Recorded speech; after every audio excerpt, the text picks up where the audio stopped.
noite, né? Boa noite a todos. Meu nome é Valéria. Nos centros, o pessoal me conhece como Val. O nosso objetivo hoje aqui, através do Facebook do Centro Espírita Paulo de Tarso, de Três Pontas, é iniciar o curso sobre mediunidade.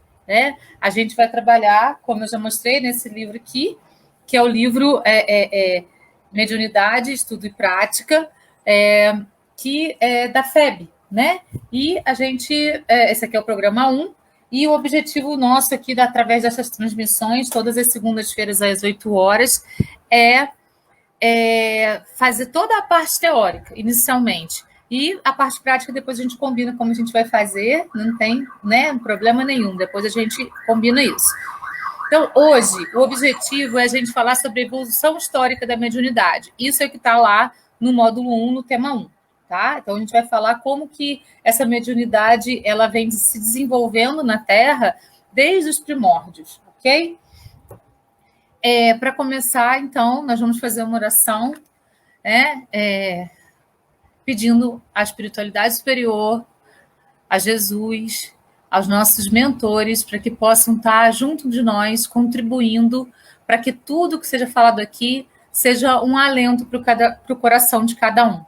Então, Jesus, Mestre amado, espiritualidade superior, nossos mentores divinos, que todas as palavras, que todos os ensinamentos que surgirão nesse momento sejam inspirados, sejam trazidos pela espiritualidade superior para todas essas pessoas que acompanham e seguem esse momento que a gente preparou aqui com tanto carinho. Vamos, então, fazer o estudo sobre mediunidade, que assim seja, assim é. Então, vamos lá.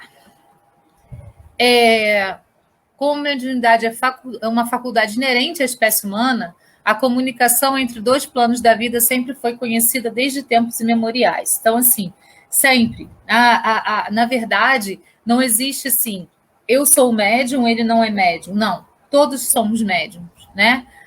Na Terra, todos os seres humanos têm as capacidades mediúnicas. A diferença é que uns têm, uns desenvolvem mais, outros apuram mais, outros menos. Eu não gosto muito de falar na palavra desenvolver a mediunidade. Eu gosto de falar na palavra... Mas aqui está com áudio. Deixa eu ver se eu colocar o microfone, se dá certo aqui. O YouTube hoje está...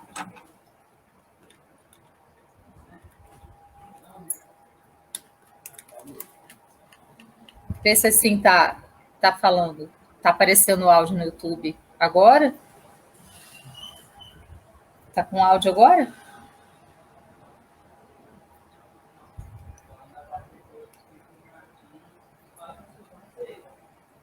Vocês estão ouvindo, gente?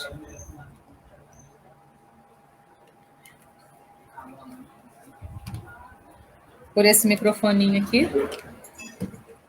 Eu não sei o que está acontecendo com o YouTube, efetivamente, mas vamos dar continuidade. A gente já perdeu aí 11 minutos do nosso tempinho. Quem puder acompanhar pelo Facebook, está dando certo. Agora está ouvindo? Beleza, então. Eu vou pelo microfoninho aqui do fone. Então, assim, como eu estava dizendo, a mediunidade é inerente, né, a todos os seres humanos. Todo mundo tem capacidades mediúnicas. E eu não gosto muito de falar da palavra assim, não gosto muito de falar o termo desenvolver a mediunidade, porque a gente precisa só aprender a lidar com as nossas capacidades, né? Muitos vêm com capacidade de audição, outros vêm com capacidade de visualização, outros vêm com capacidades olfativas, outros vêm com capacidades de psicografia, né? Enfim, alguns vêm também de poder... receber as mensagens, né, na questão da incorporação, que é mais a auditiva, efetivamente, né? Então, a gente tem aí as capacidades mediúnicas à nossa disposição. Todos os seres humanos são médiums.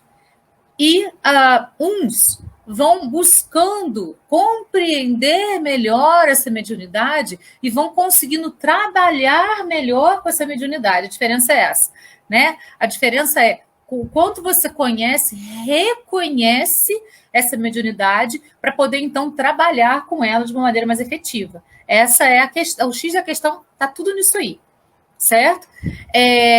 Entretanto, teve de se submeter a um processo lento e gradual de evolução, cuja história acompanha a própria evolução do espírito. Então, desde os primórdios, essas capacidades mediúnicas vêm se desenvolvendo nas pessoas, vêm se desenvolvendo em todos os espíritos que estão na Terra, vem se aprimorando, vem se apurando, até chegar ao que a gente tem aqui hoje, certo? E isso é muito importante a gente saber, né, gente? A gente vai ver aí o que vai acontecer em todos os tempos, quer dizer, uma síntese bem grande de tudo que aconteceu em todos os tempos. Os primeiros habitantes do planeta chamavam Deus a tudo o que apresentava qualquer característica sobrenatural. Qualquer coisa que lhe escapava ao entendimento, tais como fenômenos da natureza e até habilidades percebidas em outros indivíduos que o distinguiam dos demais. Então, assim, aqueles que já viam com as capacidades mediúnicas já mais apuradas, e isso, gente, vai acontecendo encarnação após encarnação, né? Não é uma coisa que a gente, chegou aqui, nunca teve contato nenhum com a espiritualidade, com a mediunidade, e pum! Isso, se fosse assim, a gente ia ser muito pouco preparado para estar lidando com a mediunidade, mas a gente vai vindo vida após vida, aprimorando as nossas capacidades, e aí a gente vai chegando numa vida, noutra, às vezes desde pequenininho, já com essas capacidades, né, sendo desenvolvidas aí.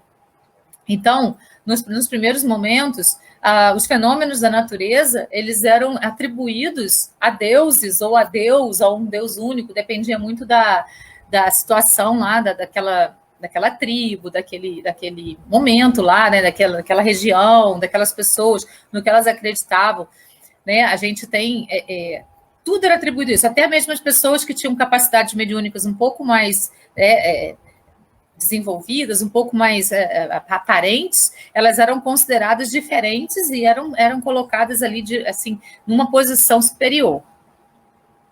Em consequência, rendiam-lhe cultos, e por não possuir o senso moral e intelectual desenvolvido, os povos primitivos ofereciam aos deuses sacrifícios humanos e de animais, assim como oferendas dos frutos da terra. Então, isso era uma coisa que acontecia muito, né? A gente vê em filmes antigos, né? A gente vê, por exemplo, lá no King Kong, né? Aquelas oferendas para um deus e tal, que era oferendas humanas, oferendas de animais. Isso era uma coisa bem comum nos povos primitivos, porque eles achavam que se eles dessem aquelas oferendas, eles acalmavam os fenômenos na natureza que estavam acontecendo ali naquele momento. Tais cultos eram marcados por práticas anímicas e mágicas que perduraram por milênios. Envolviam forças espirituais consideradas misteriosas e incompreensíveis. Então, assim, a gente está num planeta que agora está no momento de provas e expiações, passando, né, por uma transição para a regeneração. Mas a gente era um mundo primitivo, né? E a gente sai desse mundo primitivo ainda com os instintos muito fortes, né? Para poder chegar a um mundo mais civilizado, que é o que a gente está agora. E a gente vai partir para um mundo ainda mais civilizado. Então, as crenças que as pessoas tinham na cabeça, a maneira de entender as coisas era muito mais limitada do que agora. Então, por isso, essas oferendas e tudo mais. Mas, em obediência à lei do progresso e pelo exercício do livre-arbítrio, o homem começou a entesourar conquistas nas sucessivas experiências reencarnatórias. Então, conforme vai reencarnando, vai aprimorando, vai estudando, vai se lapidando para que possa se desenvolver cada vez mais. Nós estamos fadados à evolução. Esse é o nosso único destino, sim. A gente tem certeza que vai acontecer, a nossa evolução, né? Sempre para frente. A gente não retroage, a gente sempre anda para frente. E nisso, a gente tem toda a nossa consciência nisso. A gente vai sempre para frente. A gente pode escolher estacionar por teimosia, por desobediência. Estagnei, não quero mais andar daqui. mas retroagir não, né? A gente está sempre fadado à evolução. Então, conforme a gente vai evoluindo, conforme o tempo vai passando, a gente vai evoluindo no nosso processo aí de progresso espiritual, de encarnação até encarnação, até, né? Perante tais condições, aprende a utilizar a energia espiritual da qual é dotado, extraindo elementos do fluido cósmico universal, a fim de elaborar e aperfeiçoar seus mecanismos de expressão, de comunicação entre si e com os habitantes do mundo espiritual. O fluido cósmico universal é o que move o universo como um todo, né? É ele que move o universo como um todo. É ele que faz o universo ser o que é. E em cada planeta, esse fluido ele se condensa de modo a que a vida possa acontecer no planeta, certo? Então, aqui na Terra, a gente tem um fluido cósmico universal próprio da Terra, e nos outros planetas também. Então, é assim que vai acontecendo, né, no fluir da nossa vida aqui na Terra ou encarnado em outro planeta, certo? Então, conforme a gente vai evoluindo, a gente vai extraindo elementos e mais elementos desse fluido e vai aproveitando mais esse fluido cósmico universal que a Terra traz para a gente, né? E a gente vai se aprimorando cada vez mais nesse processo aí e extraindo cada vez mais coisas importantes para a nossa espiritualidade, para a nossa evolução e para o nosso desenvolvimento mediúnico também. Com esse avanço, inicia-se o processo civilizatório, propriamente dito, que tem o poder de modificar a face do planeta. Há poucos dias eu fiz uma palestra, uma reflexão, né, que falava sobre a questão dessa evolução, né, de como que a Terra evoluiu e a partir das informações do livro A Caminho da Luz, né, que é um livro psicografado pelo Chico. Então, a gente sabe que a gente teve uma interferência dos lados de Capela que estavam passando pelo mesmo processo que a Terra está agora, um processo de provas e expiações para a regeneração, e muitos habitantes não estavam ainda preparados para aquele momento. E eles vieram, então, e reencarnaram na Terra, para que eles pudessem entender que lá no planeta deles, se eles não fossem tão rebeldes, se eles fossem um pouco mais compreensivos, se eles tivessem mais consciência de tudo que estava acontecendo, eles poderiam ter um processo de evolução muito mais rápido. Então, na Terra, eles tiveram a oportunidade de perceber isso. E não só isso, eles também trouxeram uma evolução muito grande para a Terra. Então, a contribuição deles para a Terra foi muito grande, e principalmente para esse processo civilizatório aí, que, né, deu uma acelerada muito grande aí no nosso processo. Utilizando o mecanismo de cocriação em plano menor, como assinala o espírito André Luiz, aprende a usar o mesmo princípio de comando mental com que as inteligências maiores modelam as edificações macrocósmicas que desafiam a passagem dos milênios. Então, assim, tudo é possível para a gente, né? Jesus falou assim, se você tiver fé igual a um grão de ervilha, você pode mover montanhas. A nossa mente é capaz de tudo. A gente ainda não sabe todas as potencialidades da nossa mente. A gente ainda está engatinhando nas potencialidades da nossa mente. Engatinhando mesmo. Se a gente soubesse que a gente é filho de Deus, filho do Criador, né, de tudo que a gente é herdeiro do universo, a gente ia muito mais longe do que a gente está. Nós nos limitamos. Não existe ninguém que se limita. Nós nos limitamos, né? E no início da Terra, essa limitação ainda era muito grande, era muito maior do que é hoje. Se hoje a gente ainda tem muitas limitações, imagina lá, né? Então, tudo isso foi começando a ser descoberto pelas pessoas naquele primeiro processo de evolução que eles tiveram aqui na Terra. As pessoas começaram a acessar esse poder da mente, a utilizar esse poder da mente de uma maneira mais interessante. Na perspectiva da doutrina espírita, o espírito não é um simples produto das forças cegas da evolução, mas um cidadão do universo, constrangido a transformar-se para melhor, como determinam as leis divinas. A única, assim, a grande lei é a lei do progresso. A gente sabe que a gente vai progredir através do amor, né? Mas até a gente chegar aí, demorou bastante. Depois que Jesus veio, a gente ainda está aqui 2.000 anos depois da vinda dele, pelejando para poder entender as mensagens que ele trouxe para a gente. Mas a gente já identificou que a maior mensagem é o amor.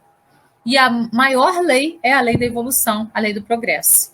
Né? Então, a gente não tem saída, a gente não tem escolha, a gente precisa evoluir, a gente precisa progredir na vida. Então, é esse o caminho. E isso o ser humano compreendeu naquele momento lá do passado. Precisa progredir, precisa andar para frente, não pode ficar estagnado no mesmo passo. Importa acrescentar que o processo evolutivo não foi, obviamente, executado exclusivamente pelo indivíduo.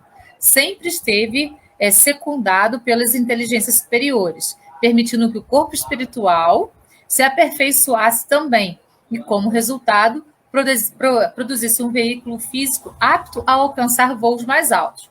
Vamos lembrar, né, gente? A gente veio lá do mineral, a gente foi criado simples e ignorante, todos com as mesmas oportunidades, todos iguais.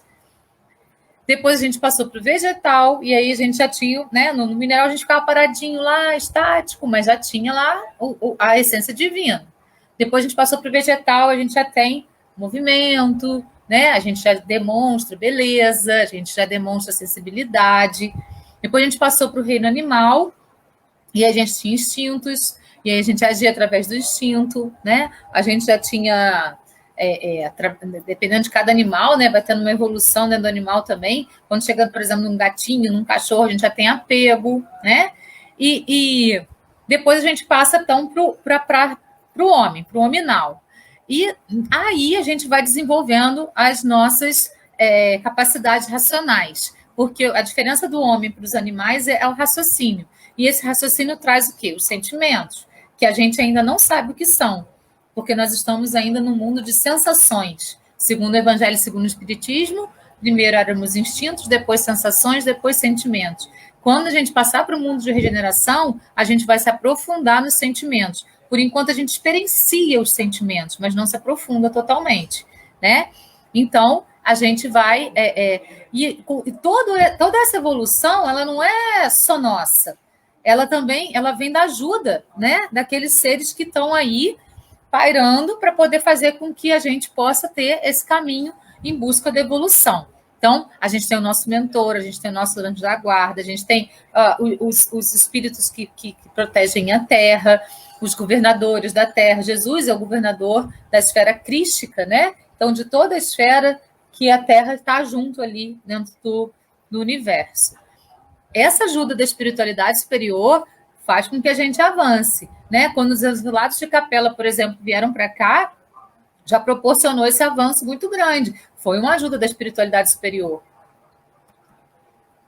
À medida que o espírito evolui, aprende a refinar as ondas do pensamento, emitindo vibrações que atraiam o pensamento e ideias de espíritos semelhantes, encarnados e desencarnados, por meio de recursos da sintonia. Nesse processo, as suas faculdades perceptivas são ampliadas, pois o psiquismo humano encontra-se mais bem estruturado, né? Então, assim, conforme a gente vai evoluindo, a gente vai aprendendo a manter as nossas vibrações mais elevadas, aos nossos pensamentos mais puros e mais evoluídos. E com isso, a gente vai entrando em conexão com a espiritualidade superior. Quanto mais a gente está em conexão com essa espiritualidade superior, mais as nossas faculdades perspectivas são ampliadas e o nosso psiquismo se encontra mais bem estruturado. Então, é muito importante aquele ensinamento do orai e vigiai, né? Orai e vigiai. Muitas pessoas compreendem isso como vigiar ao que está ao redor, mas é o contrário, é vigiar o que está aqui dentro, aos nossos instintos, vigiar as nossas propensões, os nossos vícios, para que eles possam ser trabalhados e modificados em prol dessa perspectiva de amplitude da consciência, certo? Então, nesse pensamento do orai e vigiai, a gente vai criando, vai refinando pensamentos, vibrações e vai elevando aqui o nosso patamar energético e vai tendo contato com espíritos mais evoluídos. Na obra Evolução em Dois Mundos, André Luiz afirma que a intuição foi foi o sistema inicial de intercâmbio e que a produção do pensamento contínuo pelo espírito, que caracteriza a emissão mental do ser humano, habilitou o perispírito a desprender-se parcialmente nos momentos de sono, reparador do corpo físico. Então, assim, a nossa intuição ela vai sendo apurada também, né? A cada passo que a gente dá em direção à evolução. Então, a gente vai trabalhando e a gente vai tendo cada vez mais intuições. Essas intuições, elas vêm da espiritualidade superior, são transmitidas para a gente e a gente vai captando ou não, né? Quanto mais a gente está em contato, mais a gente capta essas intuições. E isso permite hoje, né, que a gente já tenha a perspectiva de quando a gente está no sono, e por isso o sono é tão importante, a gente se desprende do nosso corpo físico e viaja. A gente pode fazer essa viagem por várias paragens, né? Aqueles espíritos que estão um pouquinho mais dentro do trabalho, do serviço, podem emprestar o ectoplasma na hora do sono para poder ir trabalhar, né? Junto com a espiritualidade superior, na Terra, ou até mesmo no umbral, né? Para poder recuperar esses espíritos que estão lá ainda perdidos e ainda não sabendo muito bem o que aconteceu com eles, ou revoltados, ou bravos. Por que a espiritualidade superior não faz isso sozinho? Porque ela precisa do nosso ectoplasma. Porque esses espíritos menos evoluídos, elas precisam perceber algo de humano, né, dessa coisa do nosso corpo aqui, do nosso ectoplasma, do corpo físico, para poder visualizar alguma coisa, porque a espiritualidade superior está tão etérea que eles não conseguem perceber, então ela precisa da gente. E no sono, muitas vezes, a gente faz esses trabalhos. A gente sai do nosso corpo físico e vai trabalhar no mundo espiritual, ou a gente vai para uma colônia fazer um curso, a gente vai ter um aprendizado, ou a gente vai ter um encontro com alguém que a gente não vê há muito tempo, seja encarnado ou desencarnado, mas a gente consegue fazer já essa desconexão, né, na hora do sono, para poder trabalhar o nosso espírito de alguma maneira. Por isso o sono é tão importante. Por isso a noite de sono precisa ser muito, muito bem aproveitada, né? A hora que a gente está dormindo, a gente não está desperdiçando. A gente está ali trabalhando, a gente está ali se aprimorando, a gente está ali para poder alguma coisa acontecer com o nosso espírito. E o nosso corpo físico fica tranquilo, podendo descansar para no dia seguinte ter energia suficiente para poder caminhar, né, junto com o nosso espírito, aí, com o nosso perispírito. O André Luiz diz assim lá no Evolução em Dois Mundos. A intuição foi, por esse motivo, o sistema inicial de intercâmbio, facilitando a comunhão das criaturas, mesmo à distância, para transfundi-las no trabalho sutil da telementação, nesse ou naquele domínio do sentimento e da ideia, por intermédio de redemoinhos mensuráveis de força mental, assim como na atualidade o redemoinho eletrônico infunde em aparelhos especiais a voz ou a figura de pessoas ausentes, em comunicação recíproca, na radiotelefonia e na televisão. Quando o Paulinho dava o curso junto comigo, ele gostava muito de fazer a comparação exatamente com isso, né? Com os fios de telefone, com toda essa sistemática dos celulares, né? As energias vão ultrapassando ali, né? Aqueles fios, e no celular era até por onda, e para poder funcionar. Se os aparelhos físicos fazem isso, a nossa mente pode fazer muito mais. O nosso espírito pode viajar muito mais. A gente vai embora. E isso é muito importante. A gente, por exemplo, vocês já devem ter tido experiências de, sei lá, pensar numa pessoa que vocês conhecem e moram muito longe, até mesmo em outro país. Aí você pensa naquela pessoa e, de repente, aquela pessoa te telefona, liga para você. E aí você atende e fala, nossa, eu estava pensando em você. Por que será? Porque ela já estava pensando em você, já estava pensando em ligar para você, o pensamento dela chegou em você muito antes da ligação. Então, isso é essa telepatia que a gente tem. E a gente capta, principalmente das pessoas mais próximas. Às vezes a gente sente, nossa, fulano, eu estou pensando tanto em fulano hoje, será que ele está bem? E você liga, às vezes aconteceu alguma coisa ruim, ou às vezes aconteceu uma coisa boa. Por quê? Porque a gente tem essa capacidade de se comunicar, né? com as outras pessoas através do nosso pensamento, né, das energias que a gente emana, né, para as outras pessoas. E isso vem disso que o André Luiz chama de intuição, que a gente vai desenvolvendo para habilitar essas nossas capacidades.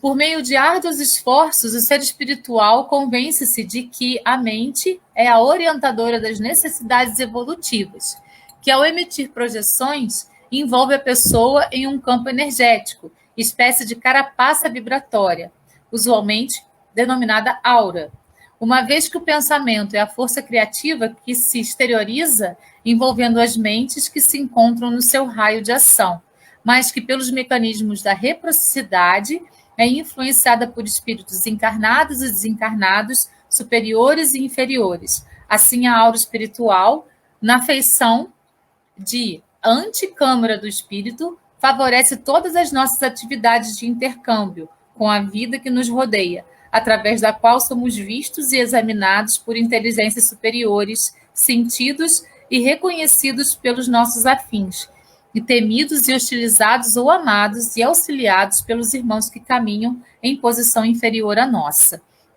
Então, a gente, por meio de toda essa evolução, né, de toda essa projeção que a gente faz, de todo esse aprendizado que a gente tem vida após vida, é muito importante a gente compreender o seguinte: tudo é experiência que a gente está passando por.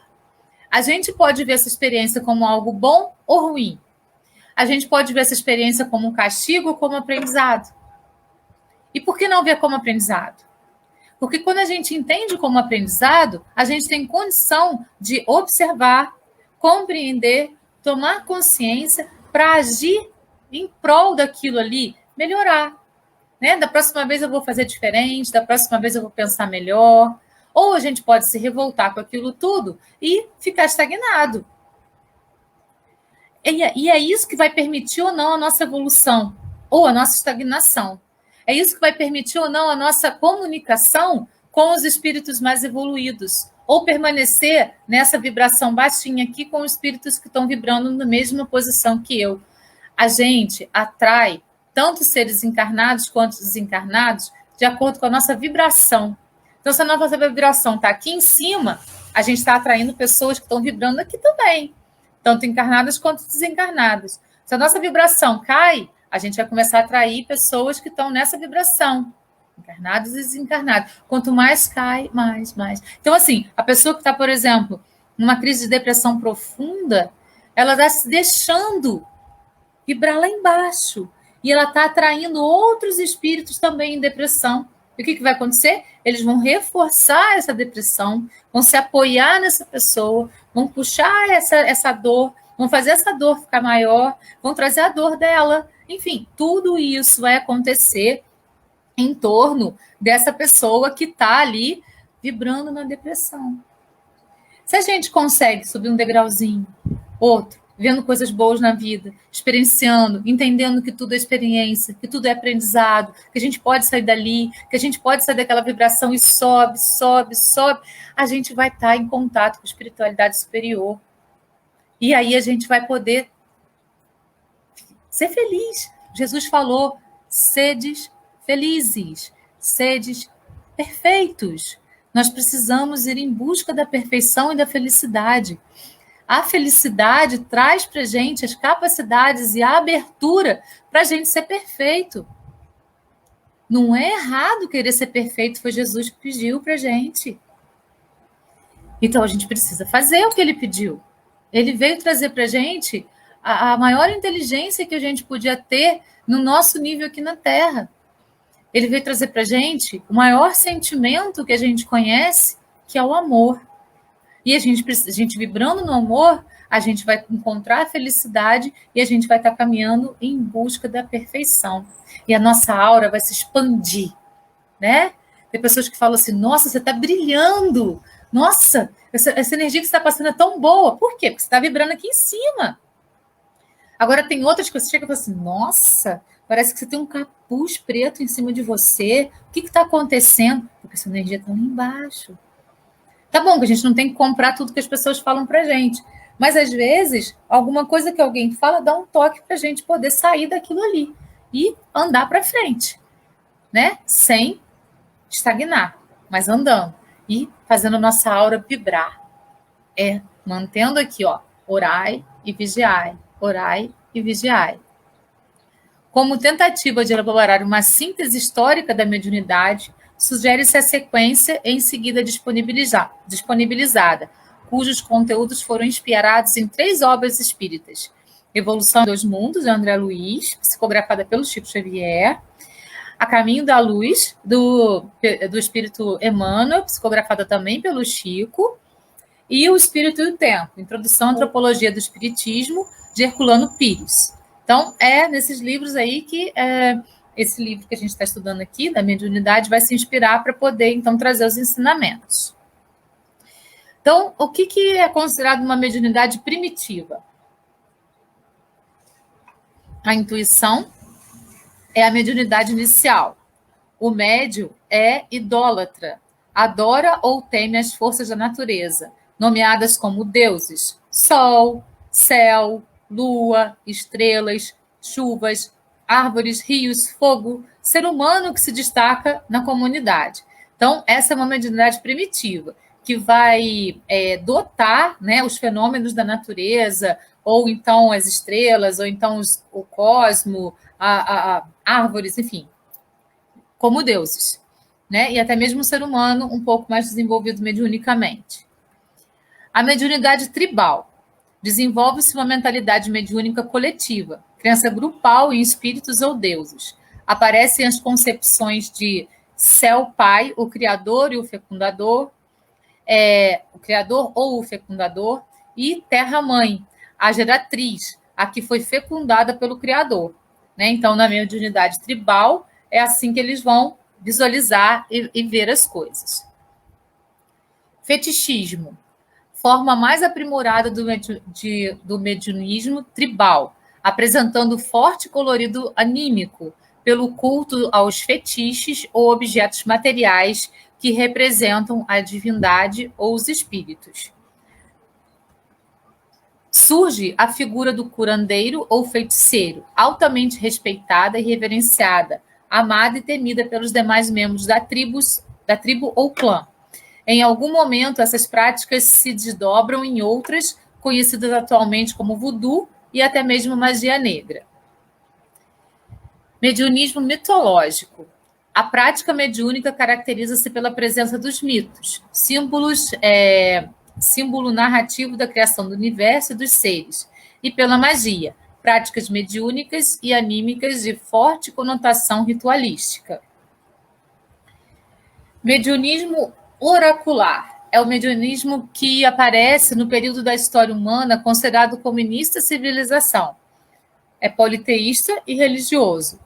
Cultuados pela sociedade, os deuses ou espíritos fazem parte de uma sociedade hierarquizada, onde há um deus maior, que é Zeus, que vive em locais específicos, no Olimpo. Tais deuses são imortais, poderosos, mas têm paixões típicas dos homens mortais: ódio, amor, rancor, compaixão. Cada deus governa uma parte da terra ou dos seres terrestres. Os oráculos constituem o cerne de toda a atividade humana. Nada se faz sem consultá-los.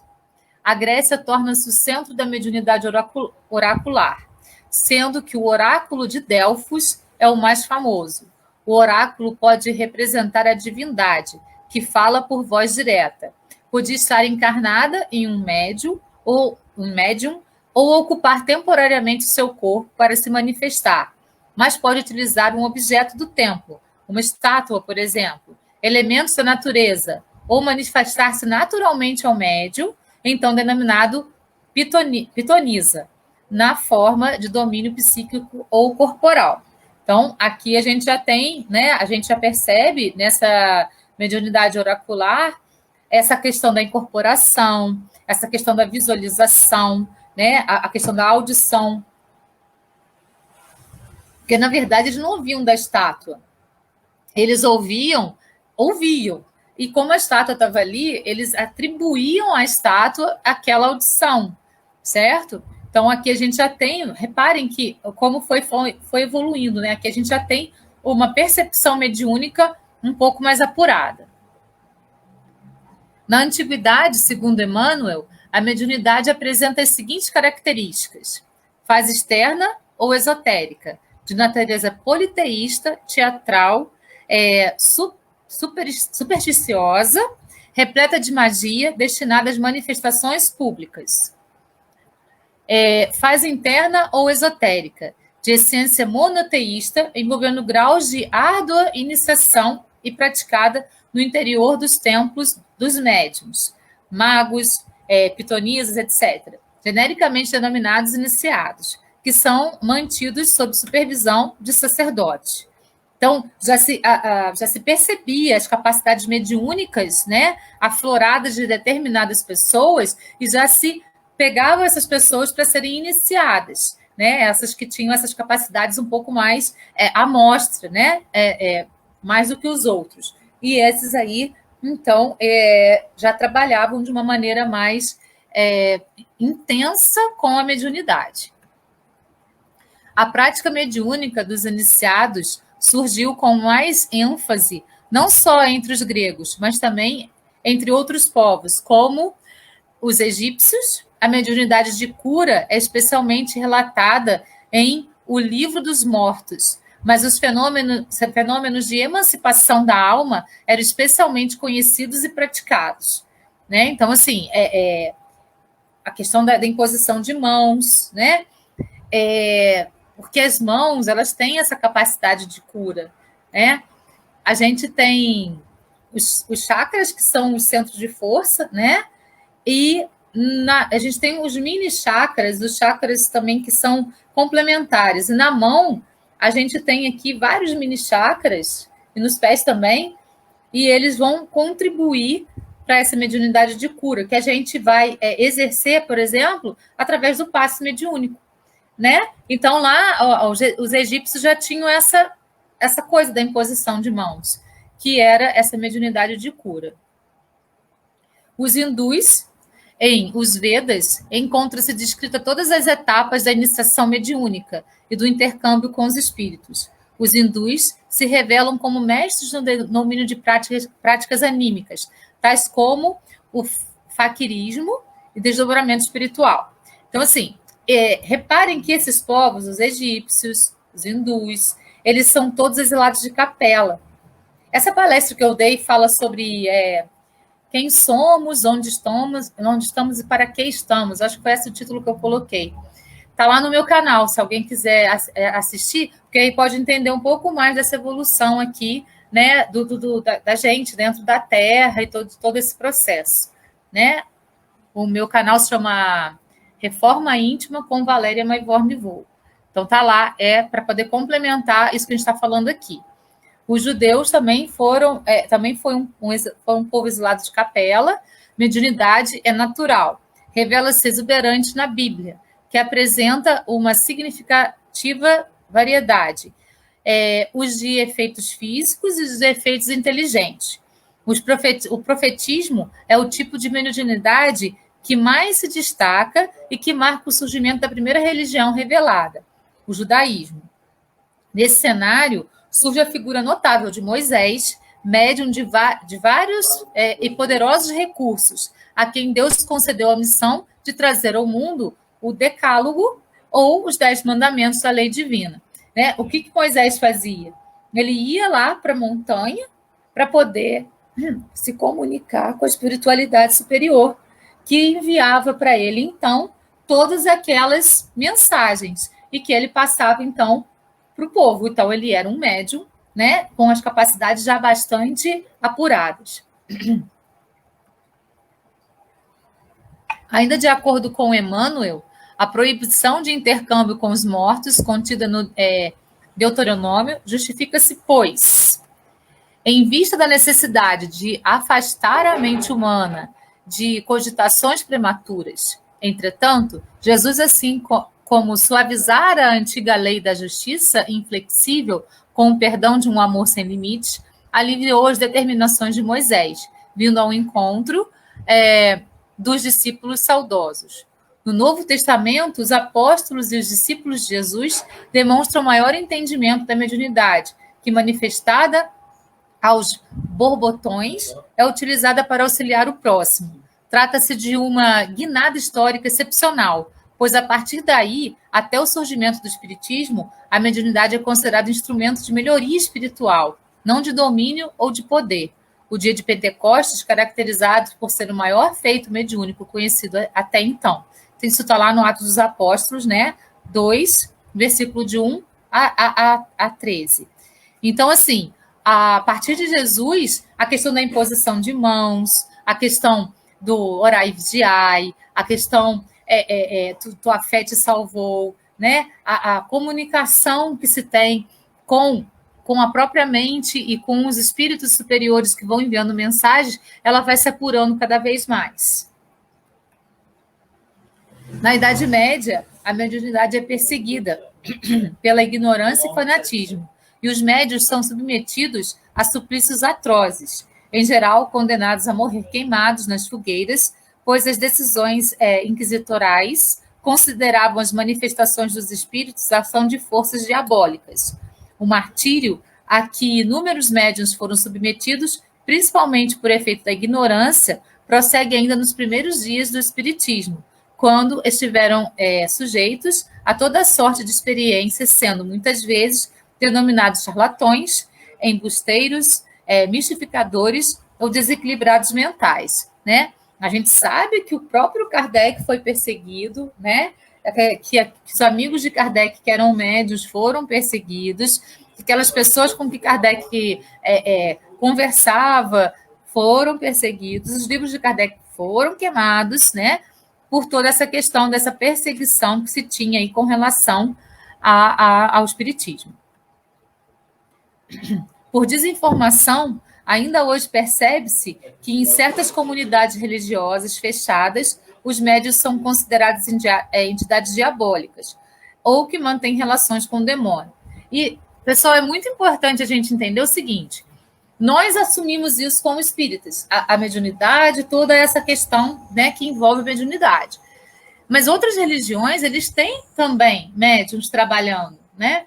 Quando a gente tem pessoas falando língua dos anjos em determinadas religiões, pessoas recebendo mensagens do Espírito Santo, tudo isso é mediunidade, né? Então, independe de religião. A mediunidade vai acontecer, independe de religião, né? Não são só nós espíritas aí que temos essas capacidades mediúnicas, não. A história registra o Auto de Fé em Barcelona, no qual 300 volumes de brochuras espíritas foram queimados por ordem do bispo da província, em 9 de outubro de 1861, na tentativa infrutífera de destruir a nova doutrina que surgia, cuja origem e natureza ainda não eram compreendidas, né? Foi quando eles queimaram lá os livros espíritas. Contudo, podemos afirmar sem medo de errar: são chegados os tempos em que todas as coisas devem ser restabelecidas no seu verdadeiro sentido, conforme esclarece o Espírito de Verdade no prefácio do Evangelho segundo o Espiritismo. Leon Diniz lembra, a propósito, que os adversários do Espiritismo ainda continuarão a difamá-lo por muito tempo, mas os médios, definidos, operários do plano divino, rasgaram o suco e nele depositaram a semente, de onde se há de erguer a seara do futuro. E Kardec ensina por sua vez: como intérpretes do ensino dos espíritos, os médios devem desempenhar importante papel na transformação moral que se opera. Precisamos estar a serviço, levando a mensagem de Deus, de Jesus, para aqueles corações que precisam ouvir, que querem ouvir, que estão preparados para ouvir, né? É essa mensagem que a gente precisa levar para os corações. Nós temos essa capacidade, nós temos esse serviço a fazer, né? Sempre que a gente está preparado, que a gente está pronto, o serviço aparece para a gente. O serviço não aparece quando a gente não está pronto, só quando a gente está.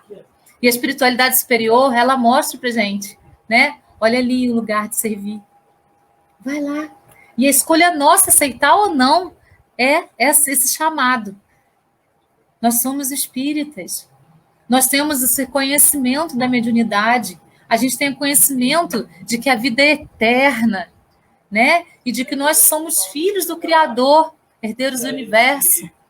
Nossas capacidades são múltiplas. Nossa mente é capaz de tudo, absolutamente tudo no mundo.